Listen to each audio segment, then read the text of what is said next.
Dear students, today let us study the second chapter of electrostatics, that is electrostatic potential and capacitance. The first term that we are studying is electrostatic potential energy. What is electrical potential energy? It is the energy needed to move a charge against an electric field. You need more energy to move the charge further in the electric field, and also more energy is needed to move through a stronger electric field.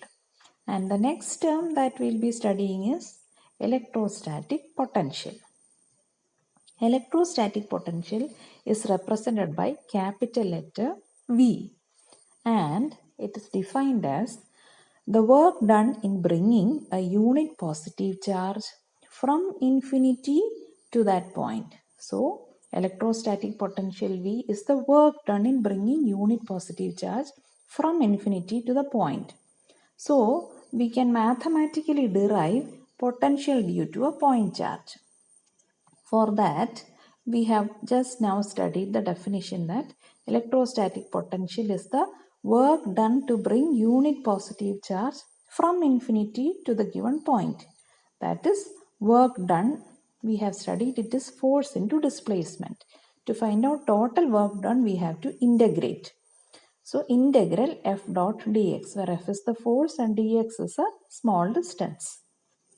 Now, to find out the value of f, we are going to use Coulomb's law. Let x be the distance between the point charge. Hence, using Coulomb's law, we know that 1 by 4 pi epsilon 0 q1 q2 by r square. Here, Coulomb's law becomes 1 by 4 pi epsilon 0 q into 1 by x square, where q is the charge, x is the distance between them, and epsilon 0, you know, it is the dielectric constant of free space. So, W equals integral f dot dx becomes integral, instead of f we can write 1 by 4 pi epsilon 0 q by x square. We do not integrate constants. So, 1 by 4 pi epsilon 0 and q is a constant. The remaining term is 1 by x square, and integral of 1 by x square is minus 1 by x. So the second step becomes minus 1 by x, and you are integrating from infinity to the given point r. So substituting the value for x as infinity to r, you get the value 1 by 4 pi epsilon 0 q by r. That is, electrostatic potential V is equal to 1 by 4 pi epsilon 0 q by r. Next, let's derive potential due to a dipole at a point P distant r from the center of the dipole. Let us derive the potential due to a dipole at a distance P. What is a dipole? Two equal and opposite charge plus q and minus q separated by a distance 2a. Let plus q be at a distance r1 from P. Minus q is at a distance r2 from P. And the center of the dipole is at a distance r from P. Let this central distance r make an angle theta with the dipole direction. Then we can say that this much distance is a cos theta. The total distance is 2a, so half is a. This distance is also a. This angle is theta, so this is also a cos theta. This is also a cos theta. So we can say that r1 is less than r. How much less than r? A cos theta. This is the difference. So r1 is r minus a cos theta. Similarly, r2 is more than r. How much more? r2 is r plus a cos theta. To find out the potential at P due to the dipoles, Potential at P due to both these charges is the sum of the potential due to each charge, that is potential due to minus Q and potential due to plus Q, and add the two. What is the potential due to plus Q? We studied the formula. Potential is 1 by 4 pi epsilon 0 Q by R.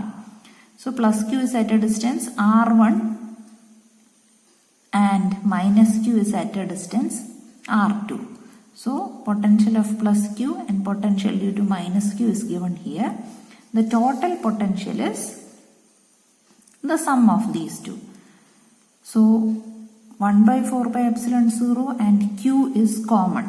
So we can take Q by 4 pi epsilon 0 common in the bracket. So inside the bracket we get 1 by R1 minus 1 by R2. Now let us substitute the values of R1 and R2. R1 is R minus A cos theta and R2 is R plus A cos theta. So substituting the values of R1 and R2, R1 is R minus A cos theta, R2 is R plus A cos theta. So let us simplify.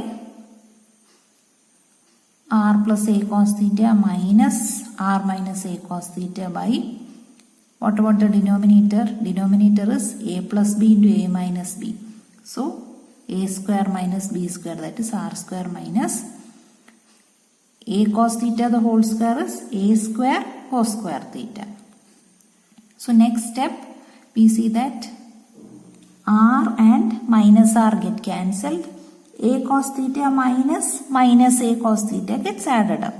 So you get here 2A cos theta, and the denominator R is very much larger than A. So R is at a greater distance, A is the dipole distance. So when you compare with R, A is very small. So you can neglect this term. So the denominator becomes only R square. So Q by 4 pi epsilon 0 2A cos theta by R square. Now we know that dipole moment is 2AQ. Dipole moment P is 2A into Q. So instead of 2A and Q, 2A into Q is P. So we get potential V is 1 by 4 pi epsilon 0 P cos theta by R square. This is our final formula. Now we can also write in the vector form like this. 1 by 4 pi epsilon 0 P dot unit vector R by R square. How did we get this one? We know that P dot R, A dot B is AB cos theta. So P dot R is unit vector. So P into unit vector 1 into cos theta. So instead of P cos theta, we can also write P dot R by R square. So this is the vector form for the value of potential due to a dipole at a distance P.